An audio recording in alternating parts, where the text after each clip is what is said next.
اتروجا جیانیا نیلانا ویروس ملاک دا نخوشخانه آزادی لدو که رابو به هوا واکسینا وی جوره نخوشی و چوانیا خوب پارستنه. اف جوره نخوشی لدو که زیده تر اوه کو برکا خوینه اتهتا وگو هستن. لو ماجی نخوشی نشاد تلاسم یا لپتریا همیان پیتوی به چاره سریه هیو. دا خازا اینانا آمیره و چاره سریان دکن دناوان نخوشخانه انداو. گازنده انجی جی کیمی و گرانیا درمان دکن لدرمان خانه. خودی ایشا ویروس الکبد لیدایه یا بیه و علاجی وی لودینین پار هبی ایستانین ام خارجی دکرن هر شرقه کی 85,000 آیه دوی ورقه بمشش ورقه دین کرنش منای از وا شرقه هرو بکرم هر شرقه 85,000 آیه اتزانو که دکتر جد گرانن مدفیا سپاسیا ان ارتی کنجی ان شاء الله ريكا ان شاء الله نامكي بدكتوره فريكن العياده بشكل بالنخار يعني قيرانه بتشاف نقول فقيره هابيت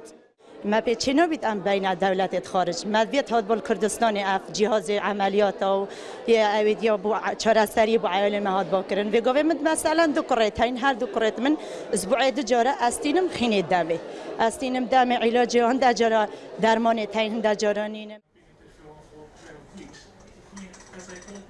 دکتوره که تایبەتمەند نەخۆشیên vegerjî kêmiya dermanan ji bûyî qeyrana darayî vedgerîne û dibêje. Sûz bi me re hatiye dan ku dermanên pêdivî ji bo nexweşxanê bêne dabînkirin. جوري سي جلكي كيمال دوكي مسي حالات بتنيتين الدوكي أفصالة